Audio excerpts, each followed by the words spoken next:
She cooked to disappear. He ate to forget.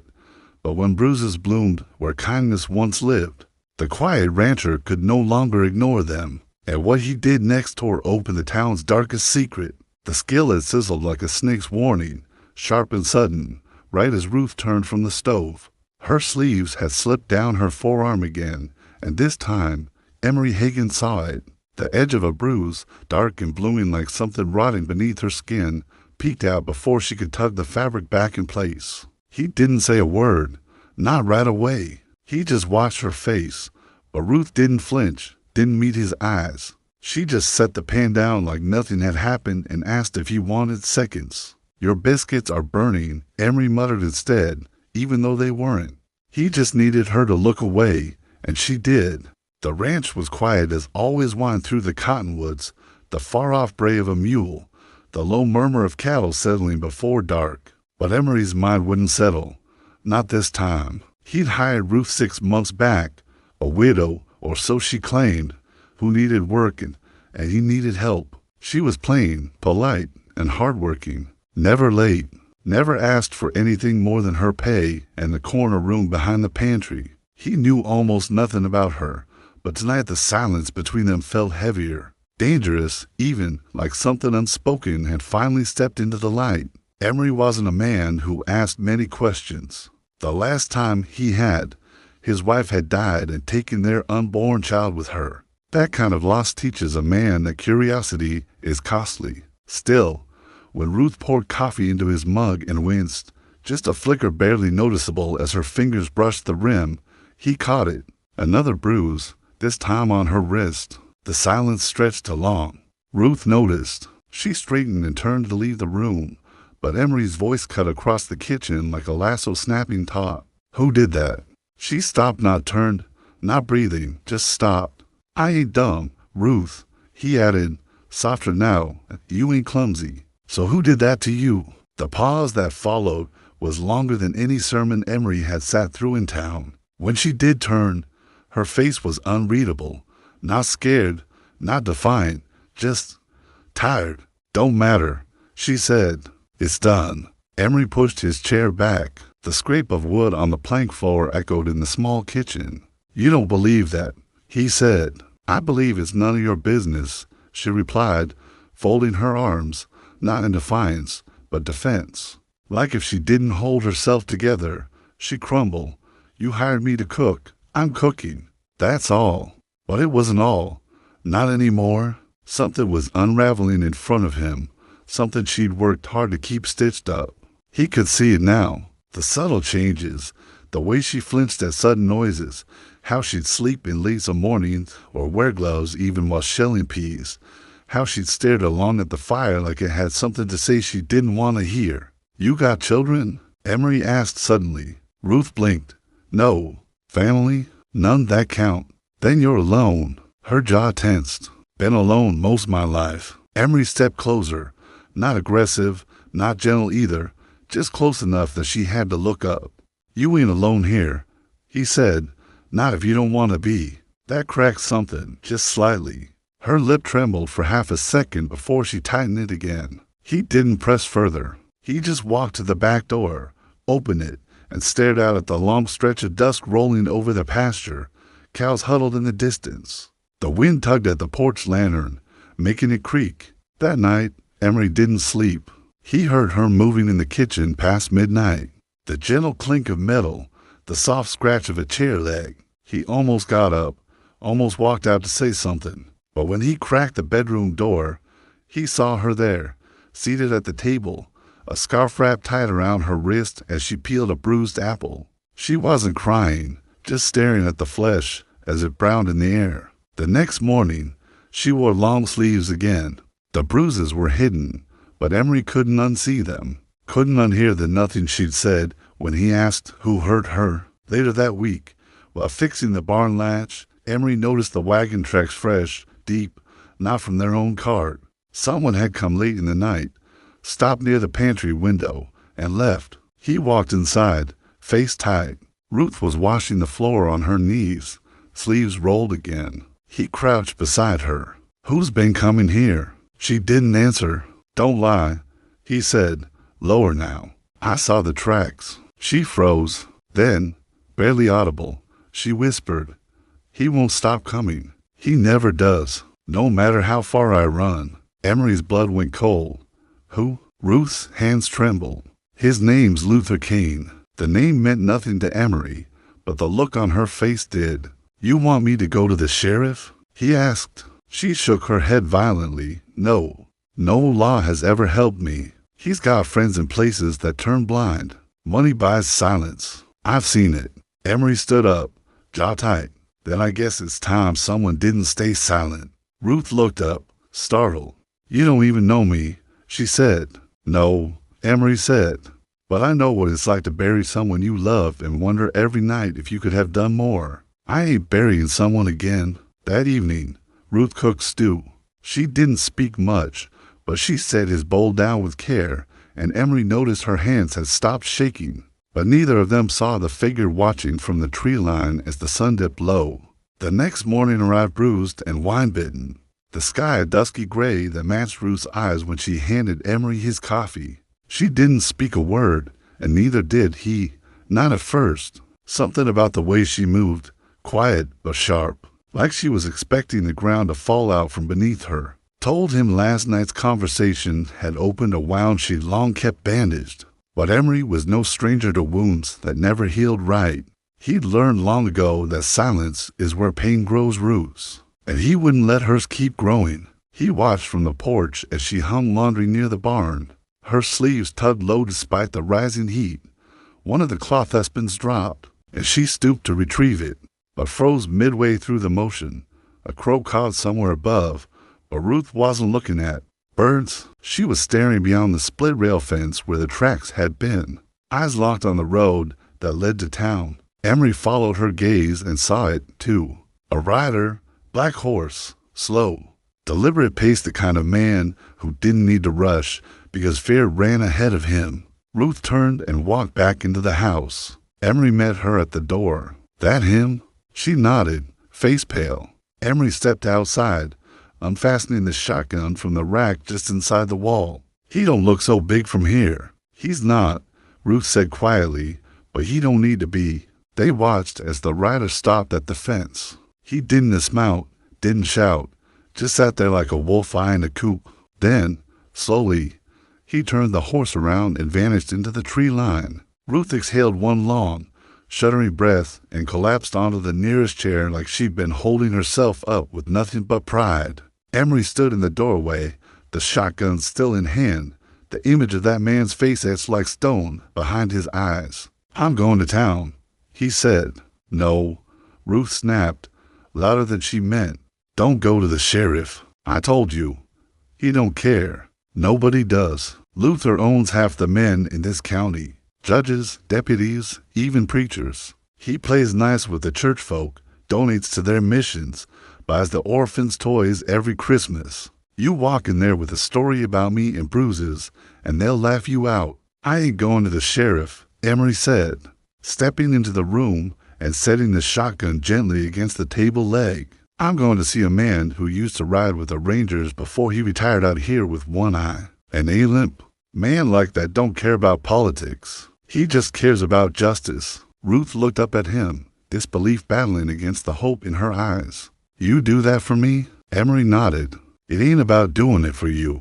It's about doing what's right." He left before she could say more, saddling his mare and heading east. Dust rising behind him in soft plumes, Ruth watched him ride off, and for the first time since she'd stepped foot on his ranch, she felt something strange and unfamiliar bloom in her chest. Safety. The ranch stayed quiet in his absence, but Ruth's nerves didn't. She kept looking over her shoulder, pausing mid-task to stare out windows or press an ear to the back wall. By late afternoon, she was in the pantry sorting through jars when she heard it. The floorboard creaked behind her. She spun around, heart hammering, but it was only Emery's young ranch hand, no more than 17, with cheeks still dusted in youth. "Miss Ruth," he said nervously, twisting his hat in his hands. "There's a man asking for you at the gate." Her stomach dropped. "What kind of man?" "The kind that don't blink much. Tall, black hat. Real polite, though." Said he had a message. Ruth nearly knocked over the preserves rushing past him. She hurried out the back door and crossed the field, Emmy trailing behind her like a confused pup. As she neared the fence, she saw the envelope nailed to the post. No rider in sight, just that lone, clean sheet of paper fluttering slightly in the wind. She tore it down and unfolded it. There was no signature, just 6 words. "You're not worth dying for, Ruth." The letters were in ink, but she saw blood between the lines. She turned to Emmy. "Get the other boys. Lock up the barn, the coop, everything. I want everyone inside before nightfall." Back in the house, Ruth locked every window, bolted every door. She laid Emery's shotgun across her lap and sat in the kitchen's corner with a blanket over her knees, listening to every creak and moan of the house like each was a scream. Outside, the sun bled itself dry across the sky. Emery returned after midnight, the hooves of his mare sounding like gunshots in the quiet. When Ruth opened the door, he saw the barrel of his own shotgun pointed at him and lifted both hands. "It's me," he said calmly. She lowered it, breathless. "You came back." "Course I did." He stepped inside, eyes scanning the house. "You see him again?" "Nobody but this." She handed him the note. Emery read it once, then twice, then folded it carefully and tucked it into his pocket. "Did you find the man you were going to see?" she asked. "I did, and he's willing. Said he needs a name, a face, and a reason. Told him he'd have all 3 by morning. But Luther, he doesn't fight fair." Emery nodded. "Neither do I." They both sat down, the house quiet around them. "I won't run again," Ruth whispered. "You won't have to." He took her hand, not in romance, not even in comfort, just in solidarity. That night, the 2 of them didn't sleep. They kept lamps low and doors locked, and when dawn came, it brought with it dust on the horizon.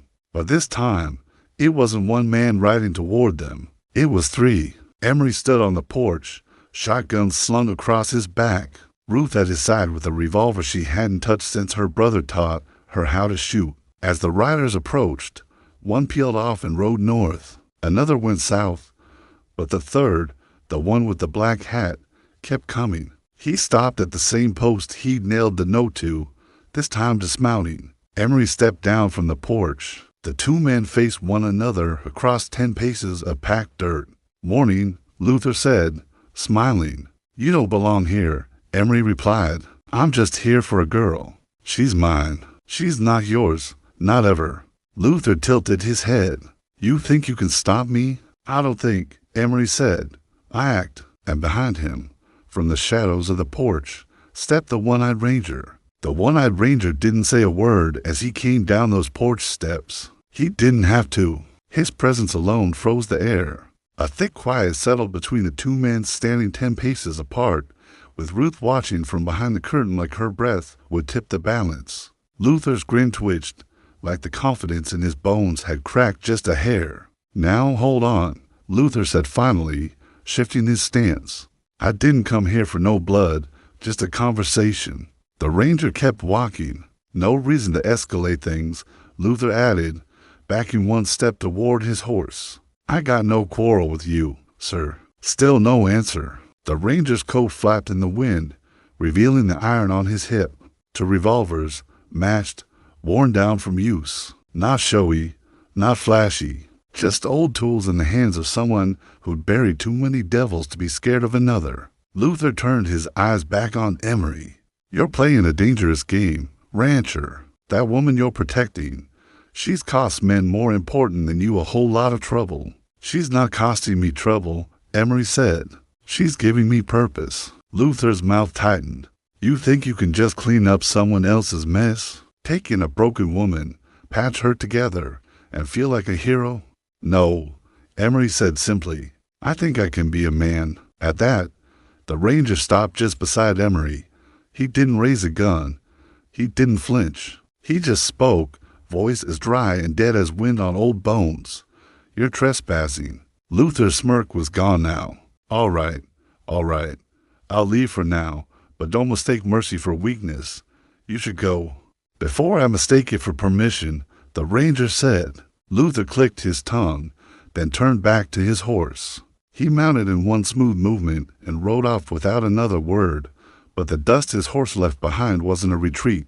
It was a warning, a promise. Ruth felt it deep in her chest as she stepped out onto the porch, arms trembling. "Thank you," she whispered to the ranger. He nodded once, then turned to Emery. "I'll stay in town a few days. If he comes back, wire me. You've got friends now."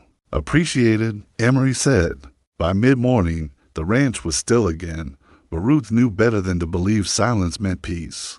She kept her hands busy, mending curtains, organizing spices, baking loaves of bread she didn't need. Emery checked the fence lines 3 times that day and spoke little, his thoughts heavy as anchors. That night, Ruth couldn't sleep, not from fear, from memories. It was strange how the mind worked, how it waited until the body was safest to unleash the worst storms inside. She lay on the cot, hands over her stomach, staring at the wooden beams above her as if they might split open and drop her past onto her chest. She remembered the first time Luther had struck her, the shock of it, the sharp betrayal. Then the apologies, the flowers, the charm that convinced her it would never happen again until it did, over and over. He never left visible marks at first, said he was smarter than that, but smart didn't mean gentle, and the bruises had come eventually on the ribs, on the arms, on the places clothes covered and pride tried to ignore. When she fled, she hadn't just been escaping pain. She'd been running from the version of herself that believed she deserved it. Emery knocked gently on the doorframe. "You awake?" She nodded in the dark. "I can't stop thinking." "Me neither." He stepped in and sat near the edge of the room, where the fire's glow made soft patterns on the wall. "You know, my wife used to do that, too. Bake when she was nervous. The house always smelled like cinnamon or something, even when we had no appetite." Ruth smiled faintly. "Sounds like she was kind." She was. Too kind, maybe. She died believing the world was better than it is. What happened to her? Emery stared into the flames for a long time. Fever took her fast. One day she was laughing at a joke our neighbor told. Next day she was gone. "I'm sorry." He shrugged, but it wasn't cold. It was the kind of shrug a man gives when grief has become part of his bones. "It's been years. Doesn't hurt the same, but it still echoes." Ruth stood and walked to the hearth, wrapping a shawl tighter round her shoulders. "Do you think someone like me deserves a second chance?" He looked up at her. "I think someone like you deserves peace." She looked away, blinking hard. "That man, he doesn't let things go. Then we won't let you go either." Later that week, Emery rode into town to buy supplies. He left Ruth with the ranch hands and a list of tasks long enough to keep anyone busy, but by midday, she noticed something strange. Emmy and the boys were quiet. When she asked where they were headed, they fumbled through half-truths and excuses. She followed them past the fence line, toward the grove, and there, beneath the trees, she found a letter nailed to a tree stump, her name on it. Her real name, Ruth Esther Mallory, written in delicate ink. She snatched it down, heart pounding, and read. "1 week. You can come back quietly, or I'll drag you back loud. The man you're staying with, he won't make it through the night if you don't choose right." Else she crumpled the paper and turned on the boys. "Who left this here?" They glanced at one another. "Tell me." "Some man dropped it off early," Emmy admitted. "Said it was for you." Ruth ran back to the house. She grabbed the shotgun Emery had taught her to use and stood by the window until his horse returned over the hill. She met him at the gate, letter in hand, eyes wild. "They're going to kill you." Emery took the note and read it in silence. Then he folded it, pocketed it, and said, "Then they better bring more than a pen next time." That night, Emery wired the ranger. This time, the reply was simple. Tell her to pack a bag. We're not just defending this land. We're taking the fight to him. By the time the ranger arrived, Ruth had packed only what she could carry on her back, 2 dresses, a Bible, and a small locket that had been her mother's. Emery met the ranger on the edge of his property just as dawn turned the hills to fire. No words were needed. The 2 men locked eyes, and the nod between them was as solemn as a contract written in blood. "Where?" the ranger asked. Emery pointed west. He's got land near Delmore Creek. Folks say he built it up quick after she left. New fences, a big barn, stone house built to last. Probably figured she'd crawl back to him. He won't expect her coming back with someone who don't crawl. Ruth stepped forward, pale but steady. You really think it'll work? No, the ranger said. But I know cowards only roar when they feel safe. Take that safety, and they whimper. So they rode, just the three of them, Emery, Ruth, and the ranger moving as swift and silent as shadows cutting through prairie light. Ruth wore one of Emery's old dusters, sleeves to long, hand trailing in the wind, and tucked her hair beneath a wide-brimmed hat. The road bent narrow and mean as it reached the hills. Coyotes howled near dark. They slept in shifts. By the second night, Ruth spoke again. I used to dream of getting away, she said softly while Emery tended the fire. But even when I was gone, I didn't feel free. Not till now. Emery didn't look up. That's how it is sometimes. The chains stay on inside long after they break outside. She glanced at the ranger, who sat sharpening a knife by the firelight. You ever been married? He didn't answer right away. One stop brief. What happened? He didn't stop working the blade. She made me choose, her or the job. I chose wrong. Silence stretched. Ruth watched the sparks dance upward. Do you regret it? Every day, he said, then stood, walked out into the trees, and disappeared into the dark. They reached Delmore Creek the next morning. The land was fenced high and tight with barbed wire coiled like venom. The house loomed on a ridge, smoke curling from its chimney. A man with a rifle patrolled near the barn. Another leaned against the corral gate, chewing something foul and watching the road with eyes that didn't blink enough. He's expecting trouble, Emery murmured. No, the ranger corrected. He's expecting her to come alone. They didn't rush in. They waited till nightfall, and when they moved, they did it quiet. The ranger took the west end of the property, vanishing into shadow. Emery and Ruth crept toward the house. Every board they stepped on seemed to groan like a conscience. At the side of the barn, Ruth froze. There was a sound of whimper, a child. She turned sharply. Through a knot hole in the barn, she saw a girl, couldn't be older than 8, curled up beside a dog, both chained. Emery leaned in. You know her? Ruth shook her head. No, but she's like I was. That was enough. They changed course. The barn door creaked as it opened. The girl flinched, shielding her face. Emery crouched low. Hey, it's all right. She didn't believe him. Not at first. Not till Ruth stepped forward, knelt beside her, and reached for the chain. I know what that feels like, Ruth whispered. The girl looked up, eyes too old for her years. Then, slowly, she nodded. Emery snapped the chain with a tool from his saddlebag. The dog didn't growl, didn't bark, just leaned against Ruth's leg as if it knew peace was near. Then a voice cracked through the silence. Well, I'll be. Took you long enough. Luther stood at the barn door, rifle in one hand, a torch in the other. His smile was firelit and false. Behind him, 2 men stepped forward, both armed. You came back, Ruth, like I said you would. I almost missed you. Ruth stepped in front of the girl. You don't get to miss me. You should have brought flowers, Luther said, then turned his eyes to Emery. Well, you're just full of bad decisions, aren't you? Emery didn't flinch. Let the girl go. Luther chuckled. You think you're the first man trying to stand up to me? You think courage buys protection? It buys you a shallow grave. Then a sound split the night. A whistle, sharp, distinct, followed by a shot. The torch in Luther's hand exploded in sparks, and he reeled backward, howling. From the tree line, the ranger stepped out, rifle in hand, smoking barrel aimed steady. Next shot's not a warning, he said. Luther staggered, blood blooming from a graze on his shoulder. You'll hang for this, he spat. I got friends. Not anymore, the ranger said. They all read the letter I sent.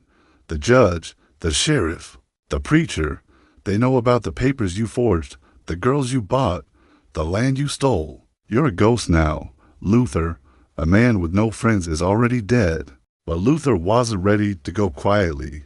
He raised his rifle, aimed for Ruth, and Emery tackled him. The 2 men fell into the dirt, fists flying. Emery moved like a man possessed, not wild, but focused. He didn't scream, didn't curse, just delivered every blow with the weight of nights spent praying she'd be safe, with the ache of knowing peace wasn't passive, it had to be fought for. By the time Luther stopped moving, his face was a mess of blood and dust. He groaned once, then went still. Ruth stood over him, breathing hard. "You never owned me." The girl clung to her leg. Emery stood, jaw clenched. The ranger approached, knelt by Luther, checked his pulse, and nodded once. He'll lived off for now. Later, as the sun rose over the wreckage, Ruth stood near the creek, washing the girl's hands while Emery built a fire for breakfast. The dog sat nearby, tail thumping slow. The ranger saddled his horse. "You'd gonna be all right?" Emery nodded. "We will now?" Ruth glanced at him, eyes soft. "Thank you."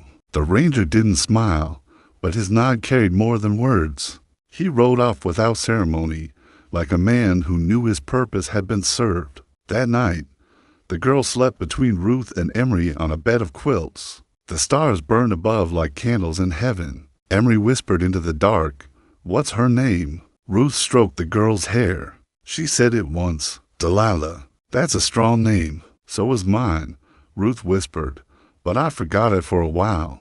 "You remember it now." She turned to him, tears glinting. "I do." The town of Crossbone hadn't seen Ruth in 3 years. Some believed she'd run off to the river and thrown herself in.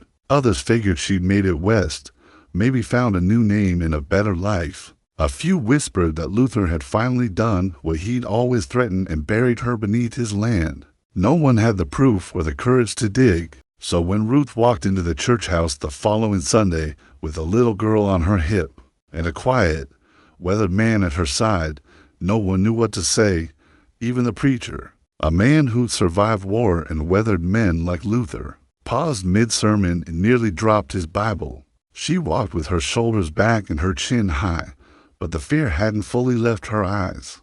It stayed close, like the echo of a nightmare, waiting in the corners for quiet moments to crawl back out. Emery stood beside her, jaw tight beneath a fresh-shaved face, boots polished clean. The child clung to Ruth's dress like she'd grown roots in its folds, and the dog, ragged and loyal, sat just outside the church door, refusing to be left behind. They sat on the back bench. Emery held his hat in his hands, fingers folded around its brim. Ruth never looked down once. When the final hymn faded and folks began to shuffle out, the preacher stepped down, boots slow on the wooden steps. His eyes scanned Emery, then landed on Ruth. "I buried you," he said, voice low. "No, sir," Ruth replied. "You just stop looking." That silenced him. A breath passed between them, long and heavy. Then the preacher nodded and held out his hand. "Welcome home." The town took longer to come around. Luther's men had scattered after the incident, and though no charges were ever filed, the story made its rounds. How a lawman from out east had come and chased ghosts from the prairie with a single shot. How Luther had packed what was left of his pride and crawled off somewhere south, still bleeding, still furious. How Emery Clay, a widower no one really knew, had stood between evil and a woman too many had already forgotten. Whispers changed. Doors that had once shook quick when Ruth passed now creaked open with cautious curiosity. Folks came by with bread, old coats, invitations to supper. Ruth accepted little, but she smiled when she could. She walked the girl to the schoolhouse and waited until she disappeared through the door before leaving. The dog waited with her, always. Emery repaired the fence, built a new porch swing. He taught the girl, Delilah, how to feed the chickens without scaring them, how to press her palm flat for the horses so they wouldn't nip.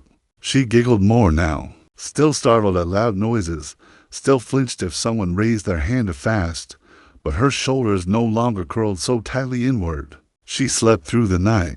It was late October when Ruth asked Emery if he'd sit with her by the fire. They hadn't spoken much since their return. Words, they both knew, can sometimes do more harm than good when spoken too soon. But that night, she sat on the floor beside the hearth, knees pulled to her chest, and watched the flames with eyes that saw something far older than fire. "I never thanked you," she said.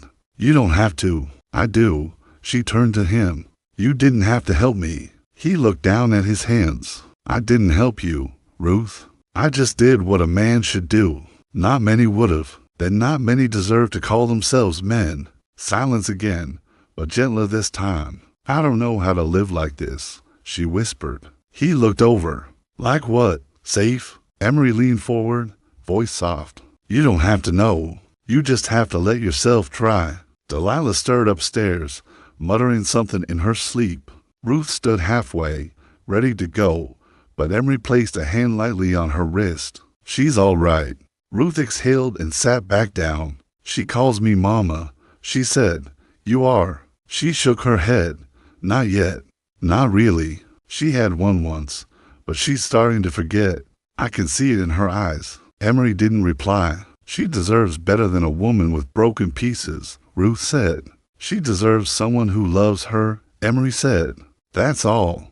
That's everything. She looked at him again, and in that glance was something unspoken, a question neither of them had the courage to voice. Not yet. Snow came early that year. By the time the frost touched the fence rails and turned the pasture silver, Ruth had found a rhythm. Mornings were slow, filled with eggs and biscuits, Emery's voice humming old hymns while he chopped wood. Delilah helped in the garden, bundled in a too-large coat someone from town had gifted. The dog still trailed her everywhere. But peace is fragile. It lies on borrowed time. It was midweek when the knock came. Not the weak, ghostly kind that starts stories, but a firm, measured rap. Ruth froze where she stood, flour on her hands, pie half rolled on the counter. Emery opened the door. 3 men stood outside, not townsfolk, not law, travelers, maybe, or worse. Looking for Luther King, the tallest said. He had a deep scar down his jaw and eyes that didn't smile. He's got something belongs to us. Emery didn't blink. Ain't no Luther here. The man stepped forward. He sold us a girl, 9 years old. Said she'd be at his place till spring. She ain't there, but his blood's on your barn floor. Emery didn't step back. That ain't our business. The man smiled slow. It is now. Ruth appeared behind Emery, pale but steady. She saw the man's gaze shift, saw how he tried to look past Emery into the house. His smile widened. Well, there she is. The shotgun came up before he could finish. Ruth didn't hesitate. Emery didn't flinch. The barrel rested steady against the man's chest. She's ours, the man said. She's mine, Ruth replied. He chuckled. You think that gun's gonna protect you. That girl ain't even got a name on paper. I don't need paper, Ruth said. I've got fire. The dog growled. Another step and the man might have tested her. But then a second knock echoed from behind them, on the back door. Ruth's eyes widened. Emery turned. Another man, a fourth, then a fifth. They weren't just looking. They were hunting. The next few moments blurred. Emery moved fast, grabbing the rifle from the wall. Ruth grabbed Delilah from upstairs. The dog barked once, then launched itself out the front door and into the legs of the tallest man. Chaos erupted. Gunfire, shouts, splintering wood. Ruth ran for the cellar. Delilah clutched against her chest. Emery held the front, firing from the porch, then falling back inside as the windows shattered around him. But they didn't run. They made a stand. By the time the law arrived, summoned by a neighbor's smoke signal, the fight was over. 2 men lay dead. The others scattered. Ruth stood outside the cellar door, covered in dust and blood. Emery leaned against the porch beam, shoulder bleeding, eyes blazing. Delilah sobbed into Ruth's neck, fingers clenched so tight they bruised. Sheriff Tannen holstered his weapon. You all right? No, Emery said. But we will be. The preacher came the next day, offered prayers and plans. The townsfolk brought food, blankets, tools for repair. And Ruth, she stood taller. When winter deepened and Christmas bells rang from the church steeple, Emery walked Ruth and Delilah down the aisle, not as a protector, but as a man who'd found something to believe in again. And Ruth said yes, not out of fear, not out of need, but because she finally believed love didn't have to come with pain. Spring arrived with sudden boldness, melting away the remnants of snow that had clung to Crossbone like old sorrow. The land turned green, almost overnight, as if even the soil had decided to start over. Calves were born, fences were mended, and the town spoke of new beginnings as if they were owed after a winter that had nearly broken them all. But none carried the weight of rebirth like Ruth Clay. The name sat strange on her tongue at first. She'd taken it quietly, without fanfare or fuss. Inside the chapel with only the preacher, little Delilah, and Emery standing by. The dog sat on the front step, as solemn as any witness, no dress, no flowers. Just a vow spoken by the people who understood pain more than they did poetry. Ruth never expected to be someone's wife again. She never thought she'd have a daughter, either. Not one who clung to her skirts and called her mama in a voice full of healing. But here she was, every sunrise wrapped in the scent of coffee and with smoke, with Emery's steady hand at her back and Delilah's laughter bouncing down the stairs. Still, not every wound stitched itself up clean. There were days when Ruth would freeze mid-task kneading bread, folding linens, her eyes gone distant, her breath shallow. Emery would see it and say nothing, just step closer, not to touch, but to be near, a presence, a promise that she wasn't alone in the remembering. Sometimes she spoke after, sometimes not, and he never pushed. Delilah, too, bore her scars. She still flinched at men who walked aloud, still watched doorways like something might come through. But she had begun drawing again, little pictures of chickens and trees and, once, a house with 3 stick figures all holding hands. It was Ruth who cried when she found that one. They framed it and hung it by the hearth. But peace is never permanent, not in places where blood has soaked the ground. It was Emery who noticed the man first. A stranger standing by the church fence as they exited service one Sunday. Not unusual. Crossbone had begun seeing more traffic now that winter had lifted. But this man didn't look like someone just passing through. He didn't speak, just watched. When Emery turned back toward him, the man tipped his hat, then disappeared around the back of the church. Something about the way he moved settled uneasily in Emery's chest. He didn't tell Ruth. Not yet. Not until he was sure. That night, he double-checked the locks, sat up an hour longer than usual, boots still on, rifle leaning nearby. The dog, old but alert, paced by the front door, then laid down with a low, uneasy growl in its throat. The next morning, Ruth found tracks in the garden too big for Delilah, too wide for her own feet. She called Emery out without saying a word, just pointed. He looked at them and nodded once. They were watching, she whispered. He didn't deny it. Delilah played nearby, oblivious. The sun had warmed the ground, and she chased butterflies with a stick and a laugh that made Ruth ache with joy and fear. That afternoon, Emery went into town under the pretense of picking up seed. In truth, he went to see Sheriff Tannen. The sheriff listened, nodding slowly. Description: tall, clean boots. Didn't belong? You think he's one of the ones who came for Delilah. Could be, or someone worse. The sheriff stood. I'll send someone to circle the property at night. Quiet. Keep it off tongues. Appreciate it. Back at the ranch, Ruth tried to carry on as if nothing had shifted. She hung linens with deliberate calm, made stew from scratch, read Bible verses to Delilah before bed. But her eyes moved too much, scanning shadows, checking windows. She kept the shotgun near, even when stirring broth. 3 days passed. On the 4th, the dog vanished. He'd never wandered far, even at night. But that morning the porch was empty, his bowl untouched.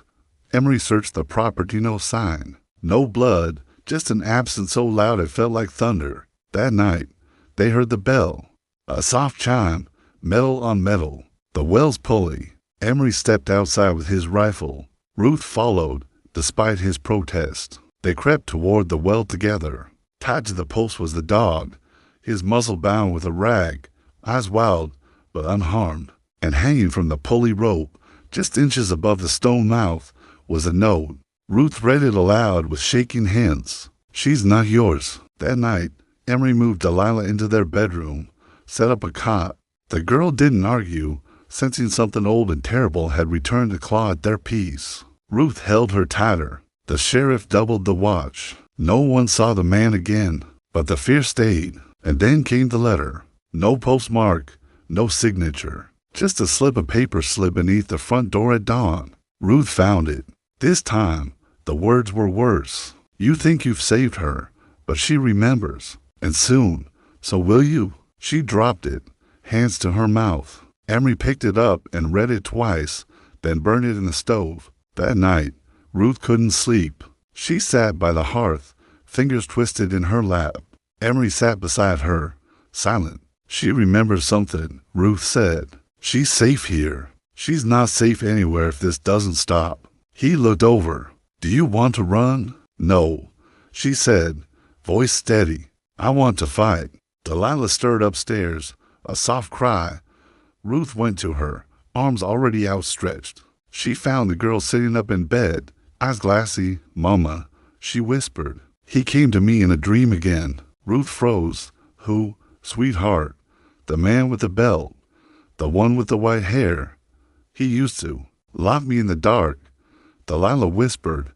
He says he's coming back. Emery didn't waste time. Before the morning sun had even lifted fully above the tree line, he had already saddled his horse and was speaking in low, terse tones with Sheriff Tannen outside the jailhouse. Ruth waited near the general store with Delilah pressed against her hip, watching her husband with the kind of quiet intensity that only came from love wrapped in fear. Her hands never left the child's shoulders, not once. She described him, Emery told the sheriff, voice rough from a sleepless night.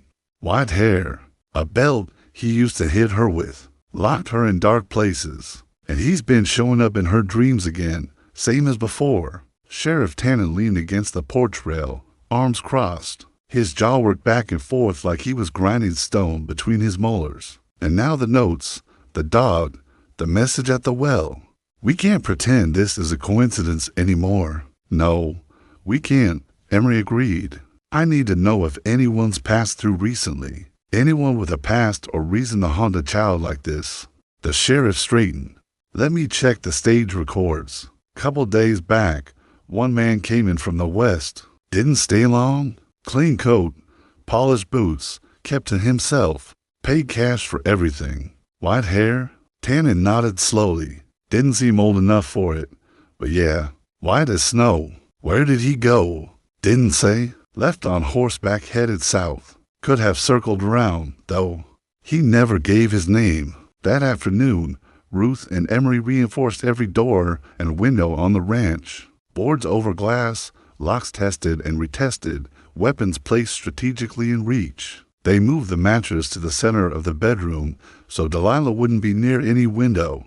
The dog hadn't left her side since being found, and Ruth didn't push him away. Every time, he growled low at a creak or distant sound. She felt the heat of her fear settle closer to her heart.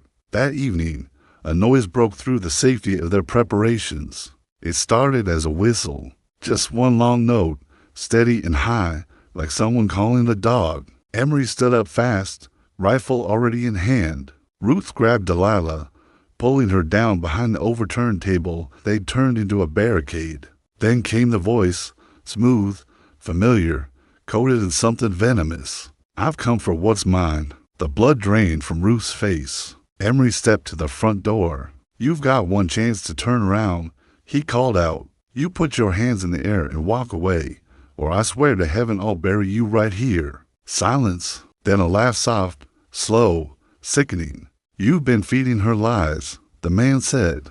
But she remembers me now, don't you? Little bird? Delilah whimpered. That's his voice. He's the one who. She didn't finish, just pressed her face into Ruth's coat and shook. The dog snarled, every muscle in his old body alive with alertness. I'll count to 3, Emery warned. If I see a shadow move, if I hear one more sound from you, it's over. 1. A rustle near the porch, 2. The clink of metal, maybe a spur, maybe something worse. 3. A shot rang out. Emery didn't hesitate.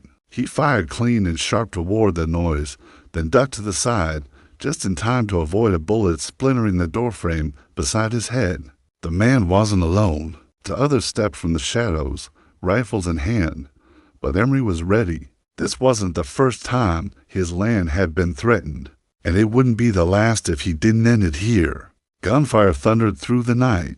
The dog launched forward, teeth snapping as one of the men reached for the front door. Ruth didn't scream. She just shielded Delilah with her whole body and prayed hard, her whisper barely audible. God, not this time. Please, not this one. Outside, Emery dropped one of the attackers with a clean shot through the thigh. The man screamed and dropped his weapon, crawling backward into the dark. The second fled into the trees, too cowardly to face a man defending his family. Only the white-haired man remained. He stepped into view with a grin stretched across his pale face, no weapon drawn, just calm, taunting confidence. You don't know what she is, he said. But I do. I made her. Broke her in like a colt. She's got my blood in her veins. You're nothing but a nightmare she outgrew, Emery said and leveled his rifle. The man took one step forward. Shoot me and you'll never learn the truth. You'll never know why she cries when it rains, why she flinches when someone raises a hand. You'll never know what she did. Another shot cracked through the air. He dropped instantly. No more threats, no more smirking, just silence. Emery approached slowly. The man wasn't dead yet, but the bullet had torn through his shoulder and dropped him to the ground. I'll let the law deal with you, Emery muttered, because if it were up to me. He didn't finish. Sheriff Tannen arrived 10 minutes later with 2 deputies. The surviving attacker was caught trying to cross the creek. The third, white hair soaked in blood, was hauled into the back of the wagon and sent to the nearest holding cell. You did good, the sheriff told Emery. You protected your family. But Emery didn't feel like a hero. He just felt tired, like he'd aged a decade in a single night. Ruth watched as the wagon rolled away, her hand resting gently on Delilah's back. The girl hadn't spoken since the shots. That night, she curled into Ruth's side, fingers clinging to her nightdress. Mama, she whispered. He said something before the shooting. What did he say? Baby. He said he'd already left something behind, that he wasn't done. Ruth didn't sleep that night. She sat up watching the fire burn low, wondering what else the man had done, what scars he'd buried deep in that little girl, what horrors might still surface. And then, just as the first light broke over the eastern ridge, Delilah sat up in bed. I remember something else, she said. Ruth rushed to her side. What is it? He wasn't my father. Ruth froze. What? He used to say he was, but he lied. I had a mama before him. She had brown hair, like yours. She sang to me at night. Maybe she's still out there, Delilah whispered. Ruth didn't answer, just kissed her forehead. She's here now, she said, in your heart. The following weeks didn't pass like ordinary days. They moved with a heavy hush of healing, a slow, aching sort of quiet where every word, every gesture felt like a small thread weaving together the life they were all trying to rebuild. Delilah never mentioned the white-haired man again after that dawn, not by name, not in dreams, and Ruth never pressed. Some truths came loose in their own time, and others were better left buried under prayers and patience. But there was a lightness now in the girl's voice, something that hadn't been there before. It was subtle, just the tiniest lift when she laughed, the way she hugged the dog like he was more than just a guardian, but a piece of home. Ruth had become her home, and Emery, he'd become her mountain. Strong, unmovable, her steady place in a world that had once spun too fast to survive. That autumn brought a calm neither Ruth nor Emery had dared to expect. There were no more notes, no whistles in the dark, just harvest wind sweeping the fields and the smell of corn husks drying in the sun. Ruth resumed her work in the kitchen with Delilah as her shadow. The girl helped measure flour, snap beans, and clean the eggs from the coop. She began humming again, soft tunes Ruth didn't recognize, likely stitched together from fragments of a lullaby her real mother used to sing. She didn't call Ruth Mama again after that first night, not right away, but the way she looked at her with trust, with belonging, it said more than any word could. Then came the letter. It arrived by post, tucked into the sheriff's stack of routine mail. Tannen didn't recognize the seal on the envelope, but the moment he opened it, he saddled up and rode straight to the ranch. His face was drawn. pale with the weight of something sour. "I think you'd best read this inside," he told Emery. The rancher read it once, then twice. The second time, Ruth stood behind him, her hand tightening on his shoulder. The letter wasn't from a stranger. It was from the man who claimed to be Delilah's father, the white-haired devil who should have been rotting in a cell until trial. Only he'd never made it there. The letter had been sent by a guard from the border county jail, one who owed Emery a favor. The prisoner had died en route bleeding, infection, maybe, or maybe something darker. Either way, he hadn't lived to speak another threat. But the guard found the letter in the man's boot, sealed, addressed in an uneven hand of whoever finds her. And inside that letter was a truth no one expected. Delilah hadn't just been kidnapped. She'd been bought, sold in the dark by a man who claimed to be her uncle after her mother's death, traded to the white-haired stranger when she was just 5. The letter didn't say why, just that she wasn't supposed to remember, that she wasn't the only one. Ruth clutched the paper so hard it nearly tore in her hands. "There might be others," she whispered. Emery nodded. "It's someone out there still looking for her." Tannen tipped his hat low. "I'll do some asking around, see if there's any record of her real name, maybe old missing persons reports." But that night, Ruth couldn't sleep. She sat by the fire and held Delilah close, wondering who that little girl had once been, who she might become again. The next morning, Emery found her standing at the edge of the pasture, eyes locked on the horizon. "She deserves a name," Ruth said softly. "She's got one. No, a full one. One that tells her she's not just a shadow from someone's nightmare. She's our daughter now." Emery didn't speak right away. He stepped beside her, the wind tugging at his collar. "I've been thinking about that, too," he said, "and I remembered something." He reached into his coat pocket and pulled out a ribbon, faded blue, torn at the edge. "She had this in her dress the day she showed up. I didn't think much of it then." He handed it to Ruth, embroidered on the corner in small, careful threadwork to letters, M.R. "Maybe initials?" Ruth asked. "Maybe, but it's a start." They brought the ribbon inside, let Delilah hold it. She turned it over and over in her hands, then looked up at them. "My name was May," she whispered. "Before, that's what she called me." "Your mother?" Ruth asked. The girl nodded. May rose. "She said it was because I was born in the spring, and she prayed I'd grow gentle and strong." Ruth covered her mouth, tears spilling hot down her cheeks. From that day forward, Delilah became May again, May Rose Harper. She was theirs in name now, not just in spirit. And with the seasons turning, the ranch shifted, too. It became not just a shelter, but a home, rooted in something deeper than blood, something earned through fire and forged in love. A year passed. Then, too, May grew tall. She took to books like roots to water, and she loved horses with a kind of sacred gentleness Ruth had never seen in a child. Emery taught her to ride. Ruth taught her to bake, and together they taught her that not every shadow ends in fear. Then came the spring of the 3rd year. A knock on the door, not frantic, not threatening, just quiet, cautious. Ruth opened it with Emery at her side. A woman stood there, older, thin, clutching a newspaper clipping. "My name is Clara Ridge," she said. "I've been looking for a little girl, my niece. She vanished when she was 5. May peeked from the kitchen. The woman dropped the paper, then collapsed to her knees. "May?" The girl froze, then stepped forward.